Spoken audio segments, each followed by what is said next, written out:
Welcome to Stress-Free IEP. You do not need to do it all alone. With your host, Francis Shefter, Principal of Shefter Law. You can get more details and catch prior episodes at www.shefterlaw.com. The Stress-Free IEP video podcast is also posted on YouTube and LinkedIn, and you can listen to episodes through Apple Podcasts, Spotify, Google Podcasts, Stitcher, and more. Now, here's the host of Stress-Free IEP, Francis Shefter. Hello, everyone, and welcome to our show. Today's special guest, I'm so excited to have because she has the same exact theory I do of earlier is always better. So today's guest is Faith Borkowsky. I got it right. And Faith is a literacy consultant and the founder of High Five Literacy. She's also an author, and she's written the book Failing Students or Failing Schools. And she has a series for parents called If Only I Would Have Known. So Faith, welcome to the show. Please introduce yourself. Tell us a little about yourself for the listeners. Sure. Thank you, Francis. So yes, I was a classroom teacher and a reading specialist. And then I went on to become a regional literacy coach for Reading First. I was also an administrator, and presently I am a consultant, and I still tutor as well. And I've been in education for over 35 years. And I've written books that have been very popular, especially with parents. That is my target, and we'll talk about that soon. But it's a pleasure to be here. Thank you. Yeah, thank you. So, I want to jump right in because I love the titles. If only I would have known, because I hear that so often as an education attorney. So many parents are like, oh, I wish people like you, I wish I knew people like you were available. And even still today, people don't know. And that's part of the reason we have this show is to get information out there. So how did you identify this need for the book? Well, it actually started from private practice, tutoring many children and having parents cry in front of me, especially when I assessed their children and they realized immediately that, so it's not that my child was just being lazy, and maybe I was doing everything I could, but the school was not doing what they needed to do on their end. And so there would always be this sigh after, and I would hear those words, and I put it in quotes, the title, oh, only I would have known. And it was just so sad to me. And it didn't just happen once. It was quite often. And I said, well, you know what? I could write the script for this. And I did. And that's what the book is. It's really a series of accessible graphic plays so that any parent could identify with the main character. I love that because it's true. We talk about it all the time. Being a parent alone is difficult. Mm-hmm. I was just talking to another friend of we get released from the hospital with his baby and we're like, wait, what? We're ready to be a parent, but are we really ready? And then add the fact that if our child's not what everybody says is normal, where do we go? Who do we talk to? So I love that you have this book, and I love that we're getting this out there to parents. And I want to make sure that I'm going to probably send it to most of my preschool director friends, to let them know. Yeah, because we don't know as parents, I've had so many times conversations with parents, especially when I was a new parent of, well, what do you do with this or that? And we want to trust the schools, and most of the time the schools are doing the right thing, but you never totally know. No, and often it's only once they're in school and then a series of unfortunate events will happen, and where parents are forced to start to seek outside help because they're just not trusting anymore. Right. And so the book, I wrote it so that parents could identify with the issue. And it's about a mom with 3 children. And the first 2 children she trusted the school system. By the third, she made up her mind that she was going to do things differently.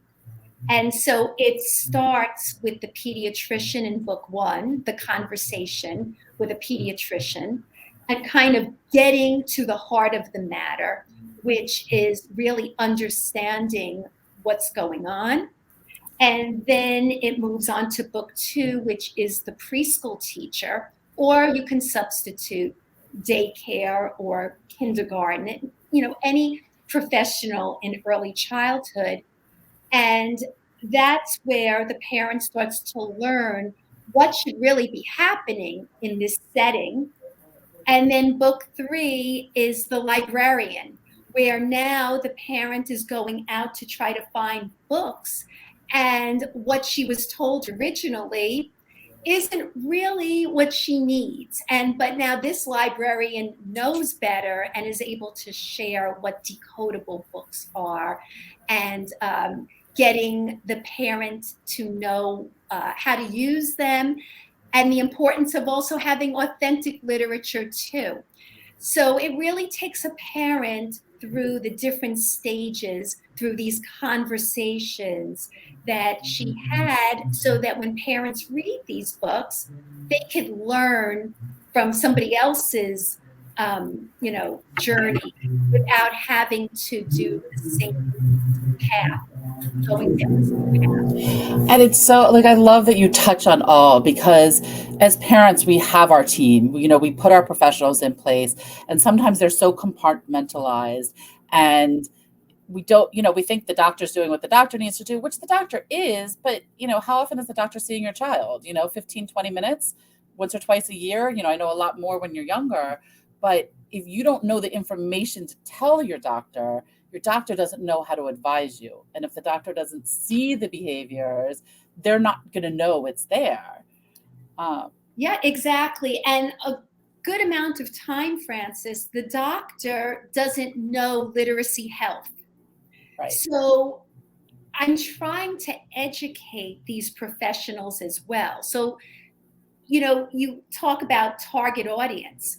Well, sure, it's meant for parents to be able to get this understanding, but through the back door, I want pediatricians and early childhood professionals and librarians to also know what language, literacy, and dyslexia should look like in terms of this knowledge base, which, many of whom, they don't have this information, and they don't have it in an easy to understand way. And I wanted this information to be quick, accessible, and to convey what this is, so that somebody without a college education, could understand it. And it's written with illustrations as well, with lots of white space on the page, so that somebody who might have dyslexia, we know that it runs in families, would be able to read this book with understanding without struggling. It's a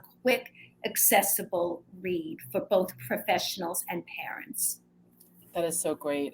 Because there's so many books out there, we know.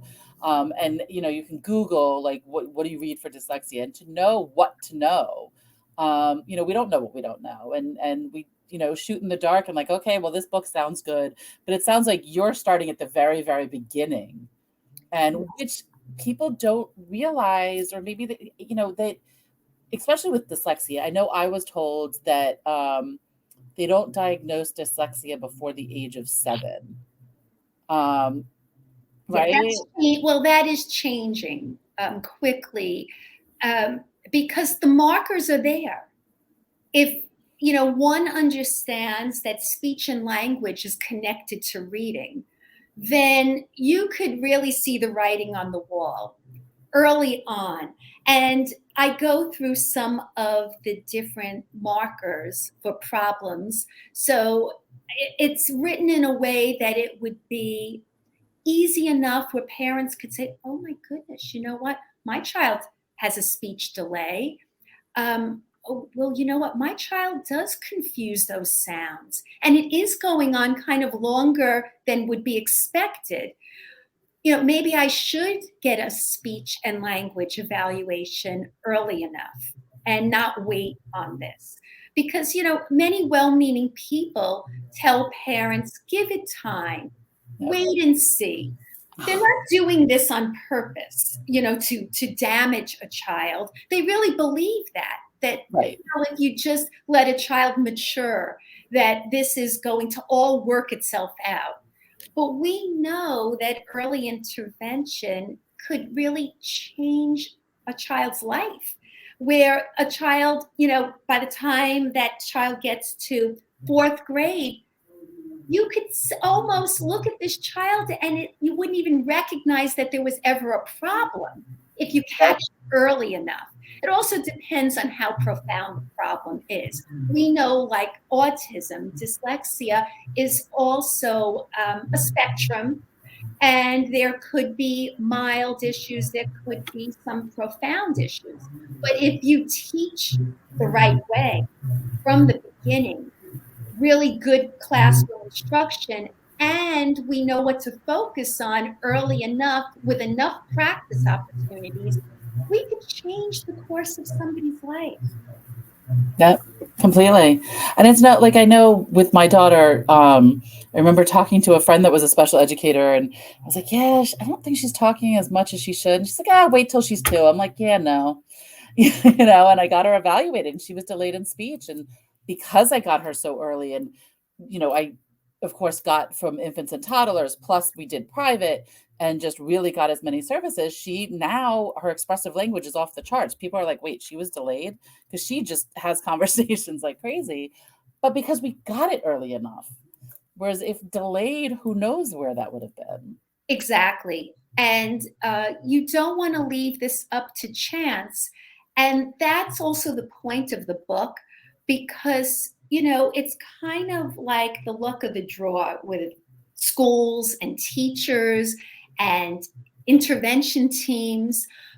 So if you speak to parents directly and they get this information in their hands in an easy to understand way, at the very least, they'll know the questions to ask. Yep. But more importantly, they could then advocate for their children without having to feel like they're a step behind, because we know there's a lot of lingo in education. And if you've ever been, I'm sure you were, at these meetings, you know that often the parents are just sitting there with conversations going back and forth. They feel completely overwhelmed.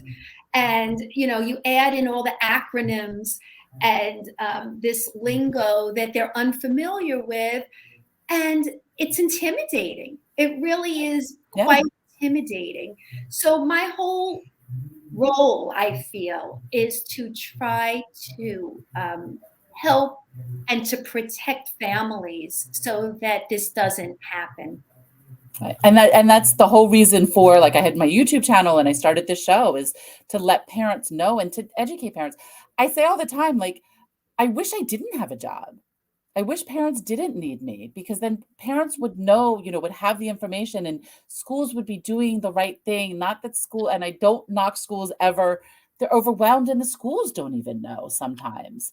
And, you have 30 kids in a class, 25 kids in a class. Sometimes the kids slip through the cracks, unfortunately. And in these cases, when the children are even younger, you don't know if your daycare center definitely knows, do you have a good preschool? Does your preschool director or teachers know what to look for? And those are all things that I guess, I would say your book would probably be important to help parents identify the right preschools to send the children to. Exactly. As a matter of fact, this young woman I know actually told me that her book helped her so much that she started to interview preschools to know if it aligned with what she was seeing in the book. And that was great. So that's another purpose. I know someone else who gave the books out at kindergarten orientation. so that they would have this knowledge when they're testing the kids and trying to screen them before they go in, that it would be right in the folder with all the other information. So, I love that. And then another group of people out in Pennsylvania used the book as a book club read. And it was a group of men wanting to be involved in their community. And this is on YouTube. They're called the Lit Champs. And you see how they move from book 1 to 2 to 3. And by the end, there was this air of confidence about them that they didn't have when they first met. And they recorded the whole thing. So it's so gratifying to see how the book is being used and how it can be used in many different environments, as well as, communities with parent groups and, church groups, however you want to use it. I just think that it's better sometimes to be able to have those discussions with other people. I put up on the book's website, ifonlybooks.com, there is a list of questions for anybody who wants to go in that direction with a book club. So the discussion questions are right there. They can download the questions. That is so great. And it's so true, because I know, I'm thinking back, like when I had my first child, and the parent group that I joined, the hospital where I gave birth did a mom, it was only a mom's group. They did I think they did eventually do a dad spinoff, but it was moms bringing the babies. And a lot of times we'd be nursing in the middle of it. So we just kept it as women. But I'm thinking, like, this would have been great. Usually we went around and what issues we're having and stuff. But again, like, you don't know what you don't know. And as new parents, we don't necessarily know what we're looking for. Exactly. And, when you're a mom or dad with a baby, you know how much time you have. Yes. 0. So the thought of reading this big book is overwhelming. How many parents really have time to sit down and digest a book, even if the information is fabulous? They just don't have that time. Many of them are working, they come home, they're with the baby. The last thing they're going to do is start reading this dense book. So I kept that in mind as well. So I'm hoping that maternity boards would even think about this, mommy and me type groups, where the books are small enough with the illustrations and the dialogue that it's quick enough and that it could be read in small spurts without losing a beat. So, and people tell me they appreciate that it's packed with information and it's not a heavy read. Yeah, that's such a great gift and technique of being able to put it in layman's terms, basically. Because as you said, especially having been a special educator, and I was also, and you go to IEP meetings and you start talking the lingo, and the parents are lost. And I've been at IEP meetings where I take a step back and I'm like, wait, let me check in with my client, because I'll just get going with the school, and we're most of the time the client's like, nope, you got it.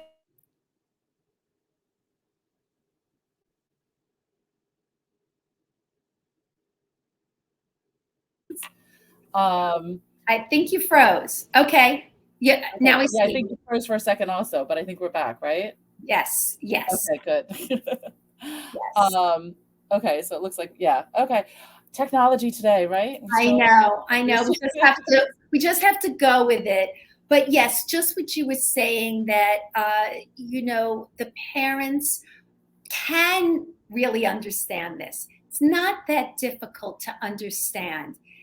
And once they see what the underlying issues are and what they should look for, there's such a difference. These are parents who then could really participate and sit at the table without allowing other people to do their talking. Now, there's always going to be a need for parent advocates and attorneys, always.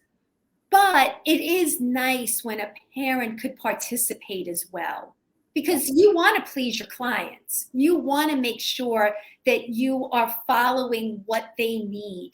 and what the child needs. So I think this book absolutely can help with your clients as well. Right. And I want, it's, IDEA says meaningful participation, and that's always such an argument with the parents, whether they're meaningfully participating.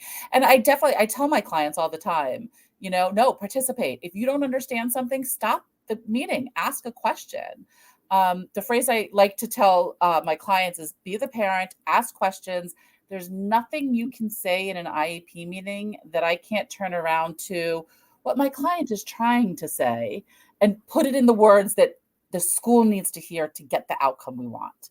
And that, to me, I know the parents relax a lot because I've been a parent in an IEP meeting.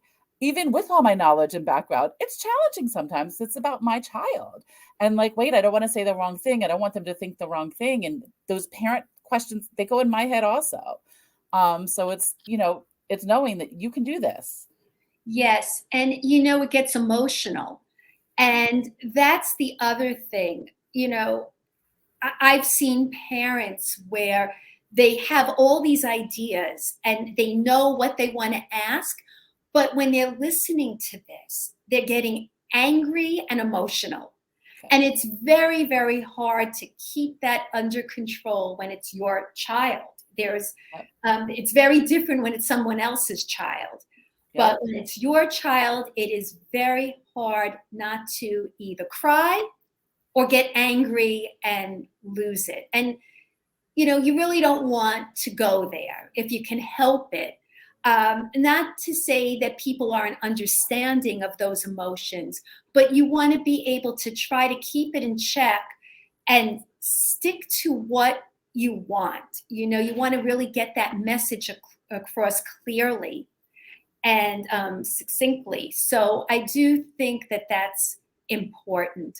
I just want to say one other thing about meetings, because I've been to a number of them. One thing that parents should do when they're under pressure like that, bring paper and pen and start taking notes, because you will forget. You will definitely, as this conversation is going on, you will forget what's happening. So you want to try to catch it at the moment and just jot down a couple of notes to yourself so that you could circle back and ask when maybe you're not heated or when there's a break in the conversation.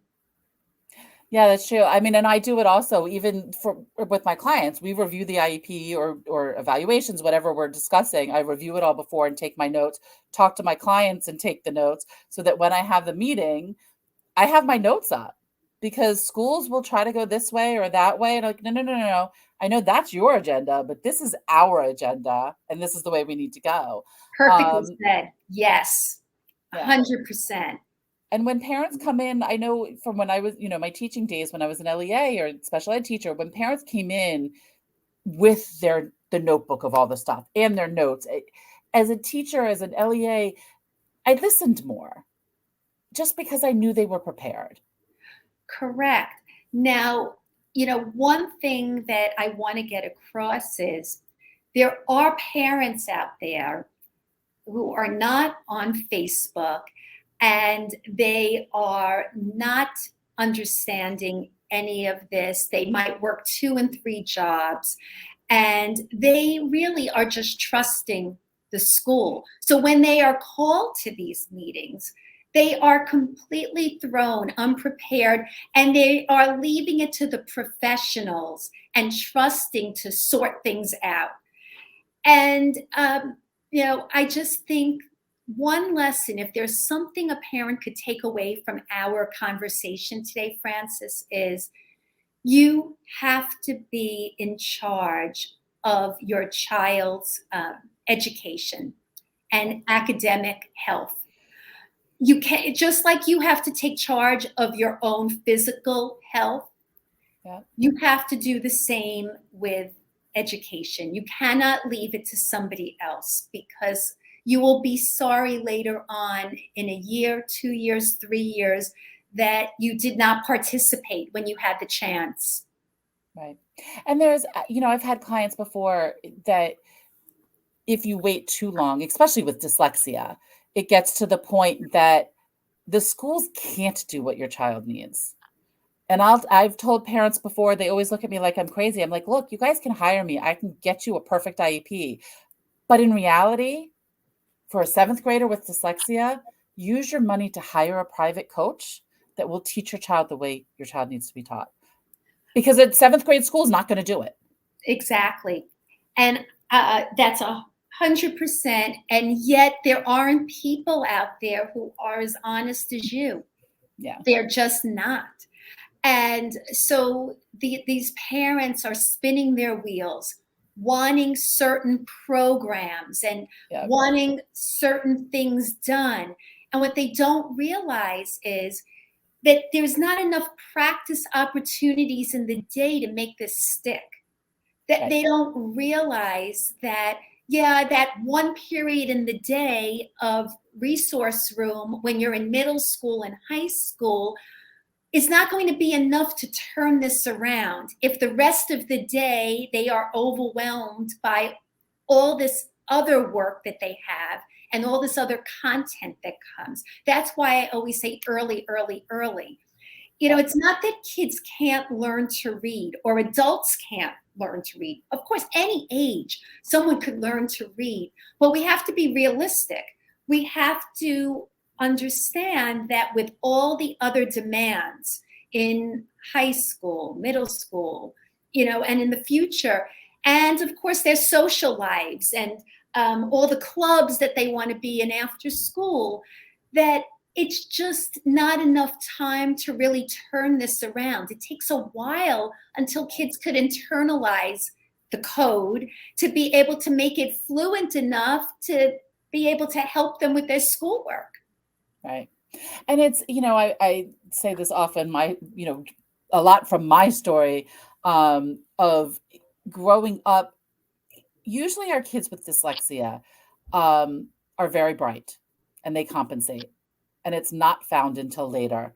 And so they're overcompensating. And as they get older, they start getting that feeling of I'm different. I'm not as smart as everybody else, because it's starting to show. And as a younger child can compensate and hide it, but 3rd grade, 4th grade, 5th grade, as it gets harder, it comes out more. So that's the other reason why it's important to know the markers of when your child's 2, 3, 4 to look for, so that you can get that help before they have to even learn how to mask or overcompensate. Yes. And that is what happens. And what you said is absolutely true. I am presently working with a young man who is 19 years old, and he went away to college. His first year just was so hard for him that the mother ended up contacting me to work with him now at this point. And, he's doing quite well, but all along he was getting help. It's the right help. Like anyone could get help. Schools could offer help. But if it's not the right help and it's not enough help, it's not going to get that child where he or she needs to be. And then what happens is they get to high school, they might be able to get into college and maybe even a very good college, but will they be able to last in college when they're on their own, completely independent, having to keep track of all their work, and reading and writing is not strong enough to be able to sustain them? It all falls apart. Right. And I love to hear that you're working with a 19-year-old and that you work with everyone, because that's, it's never too late. No. That's the other thing. Like I tell my clients, like, don't beat yourself up, because parents will say to me, I wish I had known sooner. I wish I had done something sooner. And I'm like, don't do that to yourself. You're reaching out now. Yes. I used to tell my father all the time that, yes, he screwed up when we were kids, but he did the best he could with the knowledge he had. And that's what it is. Like, what? All Again, parents. yeah, Right. Parenting is hard. We don't get a manual. Even if we did, child number 2 comes along and they're throwing that one out. It's something totally different. 100%. Absolutely. We've all been there. And I think we all wish we could have a do-over. Right. who doesn't, want to turn the clock back? But you can't turn the clock back. But you could always move forward. You could always move forward, and there's always something that can be done. But we need to be realistic. And so going back to what the schools can do and what they should do are very different from what parents think they should be getting and what in fact they do get. Right. They're in like two different worlds. And so I do think it's important for parents to get the information the same way you get information before you buy a car. Right. You look up different cars, you look at track records, you want to know what you're getting. Well, you need to do that with tutors as well. You need to understand what that background is, what they know. Are they able to be flexible? Do they only know one type of program? And I know tutors out there that know a program, but they don't know how to be flexible enough to be able to say, well, you know what, this program isn't working. And maybe the wrong program was chosen. And maybe we need to now switch it up and start going into other issues, such as vocabulary or language or writing at this point. So, you need to kind of ask the right questions. And in order to ask the right questions, you need to have some foundational knowledge. You don't have to be an expert, but you have to have some foundational knowledge to be able to communicate your needs. Right. And that's true with any, yes, finding a tutor also, but picking a preschool, picking a mechanic, picking, absolutely any profession, an advocate, an attorney. There's so often that I'll see people post, on Facebook or Instagram, whatever, and they'll say does anybody know a reasonably priced whatever? It's like, well, do you want reasonably priced or do you want somebody that knows what they're doing? Because they're not always hand in hand. And if you go with the reasonably priced or the cheapest one, chances are you might have to go again and pay to fix it. Do you know how many times parents came to me after tutor did not do the job? And, no fault of their own, but many times parents are hiring tutors based on a teacher who chooses to moonlight. Oh yeah, this teacher could help. She'll do some extra work. No, that's not the kind of tutor you're looking for. Right. Not somebody who's going to repeat the exact same things they did in the classroom that did not work. Right. All right. Well, and in some cases that might be the right thing. They just need that extra help. But most cases, probably not. Right. Well, you need to look into who it is and what they do. And, also, I work with all ages. I've taught first grade, but I work with adults. I really could work with any child, and I have the experience to work with different ages.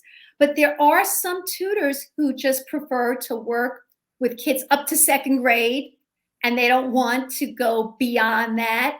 And then there are people who work with just adults, and they don't want to deal with the behavioral stuff, so they choose not to go in that direction. So that's part of the question that you need to ask is, what experience do you have in this age group or this grade? What have you done in this area as far as fluency, if that happens to be the issue? Oftentimes, parents will ask me about fluency, yet they have underlying problems in decoding and phonemic awareness. I'm like, oh, wait a minute, you might not even be up to fluency yet. Sometimes they're rushing to have kids sound like readers when there are missing pieces in the foundation that need to be addressed that they don't understand. Right. So, And I'm assuming that's your book goes into all of that stuff where the foundations are and builds on it.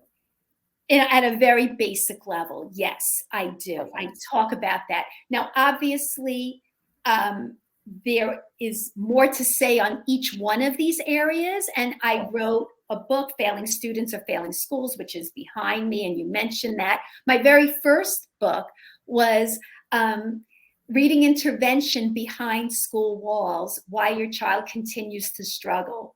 And it was republished into Failing Students or Failing Schools. But that was really from, journal writing. I would put all my ideas into a journal, my frustrations with dealing with schools. And that would be my way of getting it out. And I said, this is a book. The same way I said with If Only I Would Have Known. I could write the script. I could write the book. And that was my memoir and my experiences in school.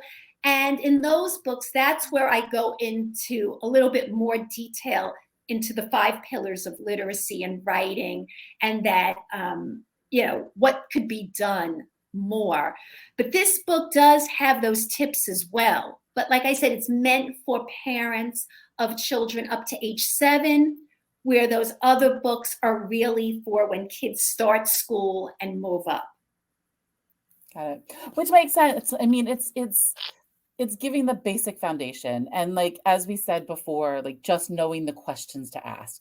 So they don't need to understand what decoding is and what fluency is and all that, but they do need to understand that decoding comes before fluency. Well, I actually do explain it. To be honest, Frances, I do explain what it is, decoding and fluency and phonemic awareness, but I do it in layman's terms. It's very, very easy to understand. And I also, in my other books, I use analogies. I'm very big on analogies to explain more difficult concepts.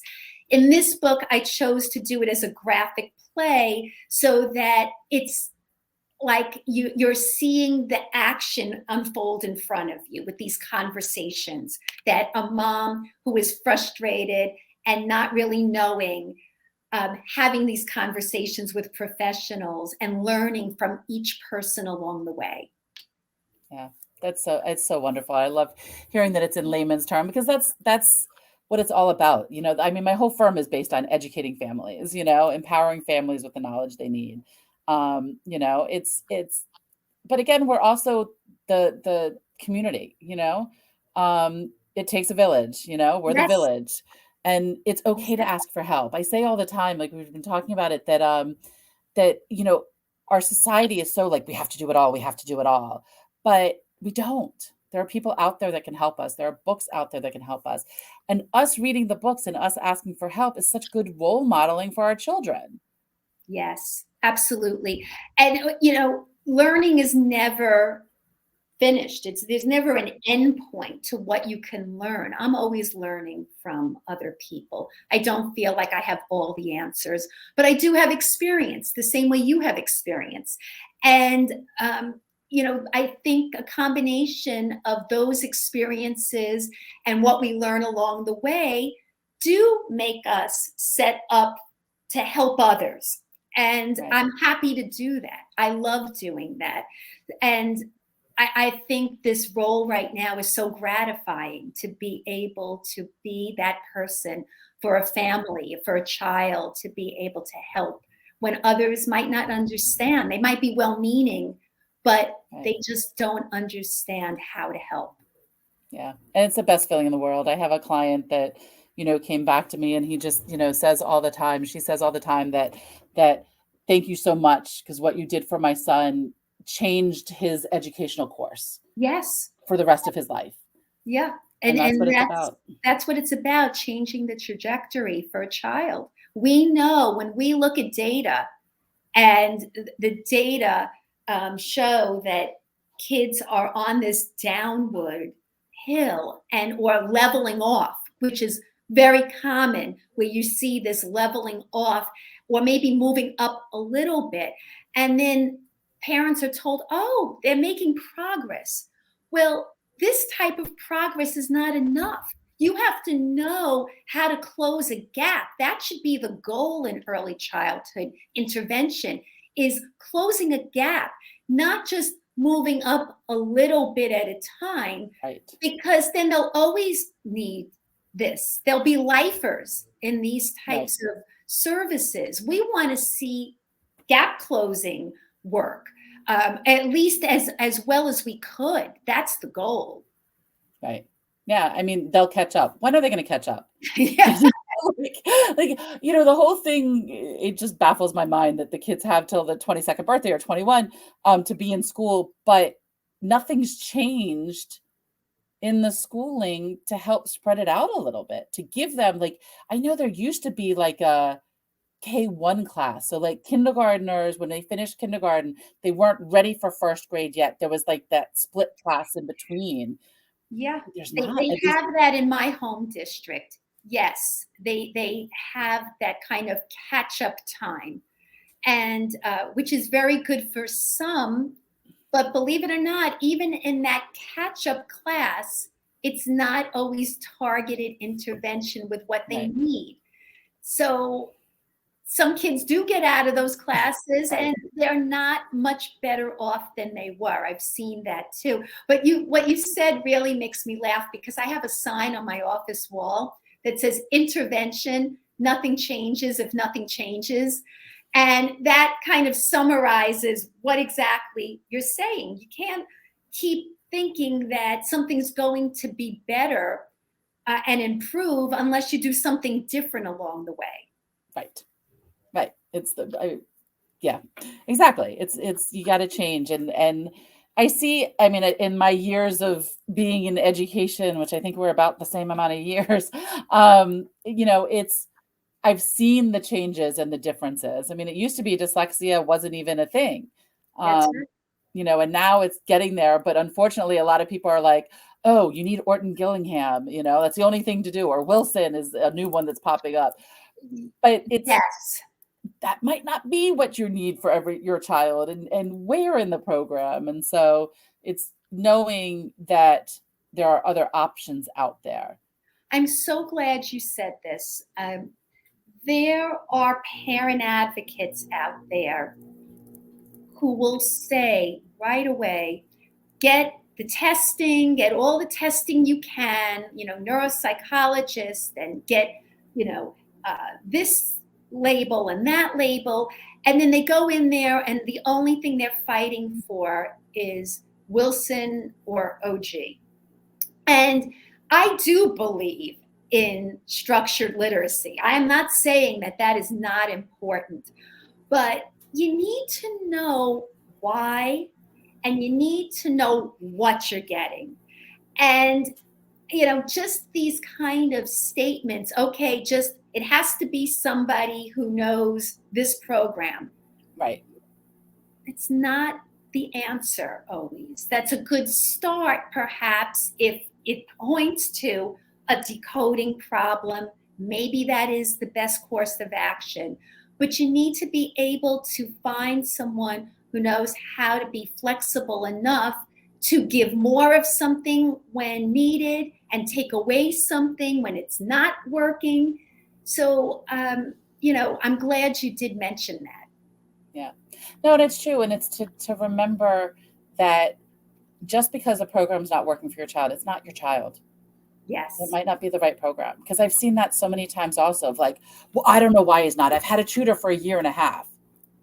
Okay, well, if he's not learning and there's been no progress in a year and a half, why are you still with that tutor? Mm-hmm, mm-hmm. Exactly. You know what I mean? Like, change it. It's not working for your child. Find a different way.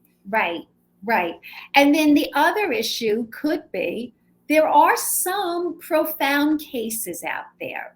And I mean, very few. I mean, in all my years, I could count them on like one hand where you had these kids who really have some profound disabilities, and I hate to use that word and I don't use it freely, but, where they are these outliers, where it does take a lot.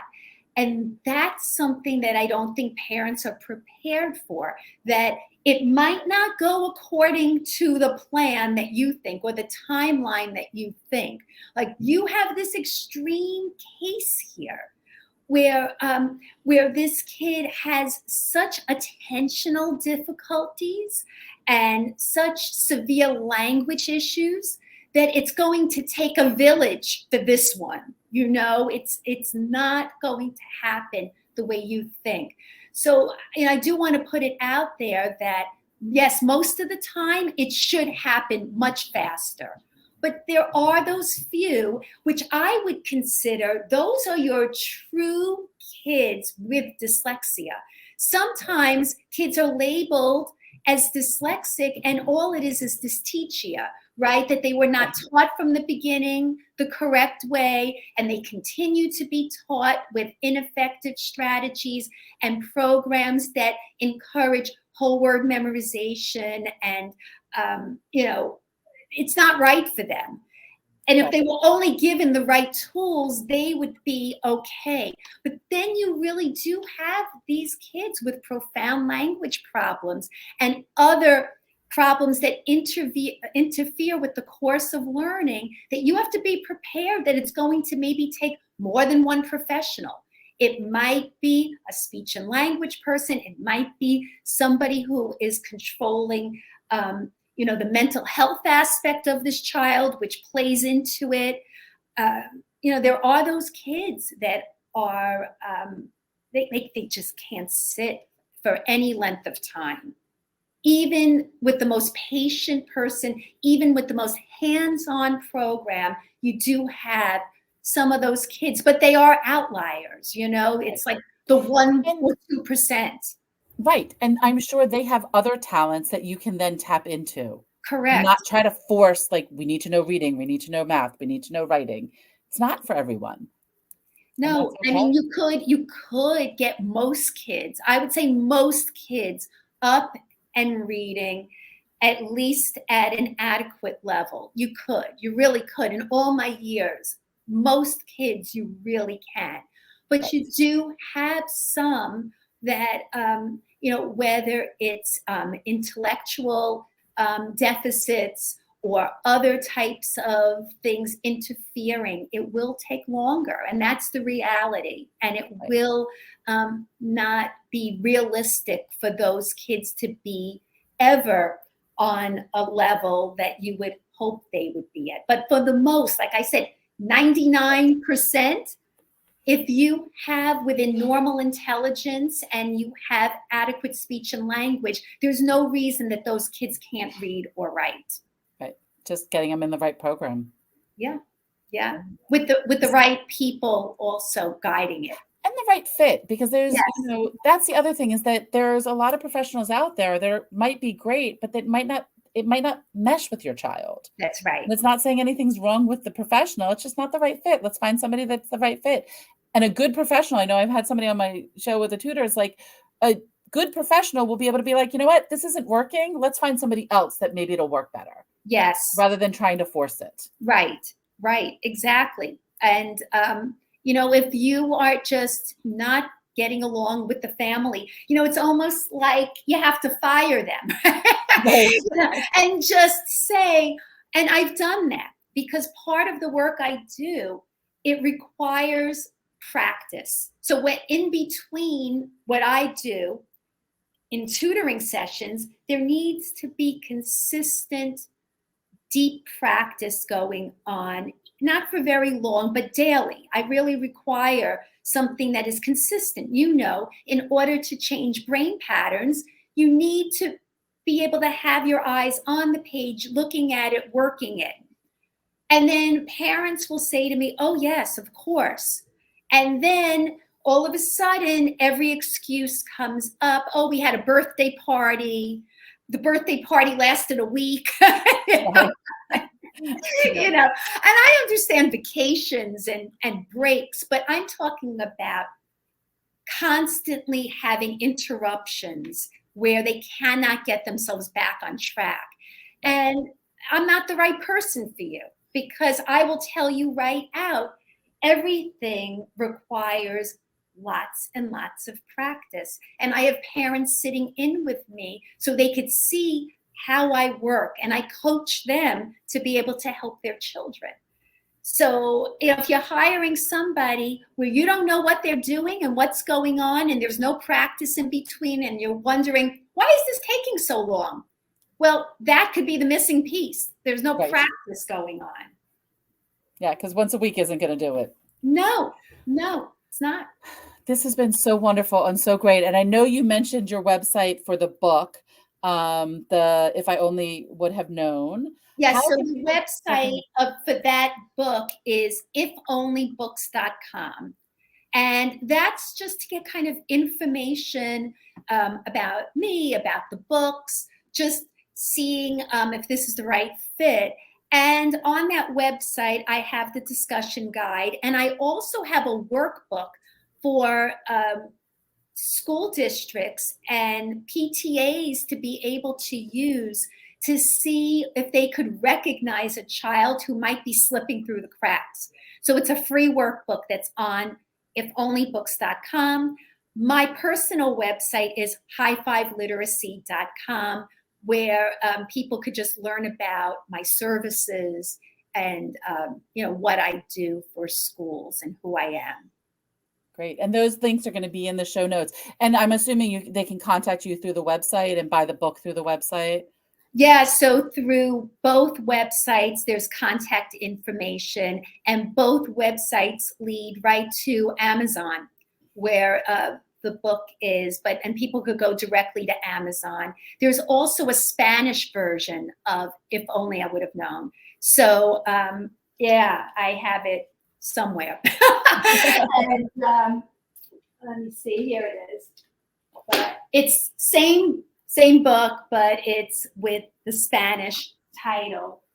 And I did that so that people where English is not their first language, they could also participate and have book club groups as well. That's wonderful. That is so wonderful. This has been so great. I just realized, I looked up, I'm like, oh my gosh, we've only almost been on an hour, which has been so wonderful. I love talking to you and that we're both on the same wavelength of where, let's educate families. And I hope my listeners enjoyed it as much as I did. Thank you so much for being on the show. Thank you. And I hope we collaborate, Frances. I love to recommend people who I really think get it, and you do. So thank you. Thank you. You've been listening to Stress-Free IEP with your host, Frances Shefter. Remember, you do not need to do it all alone. You can reach Frances through shefterlaw.com, where prior episodes are also posted. Thank you for your positive reviews, comments, and sharing the show with others through YouTube, LinkedIn, Apple Podcasts, Spotify, Google Podcasts, Stitcher, and more.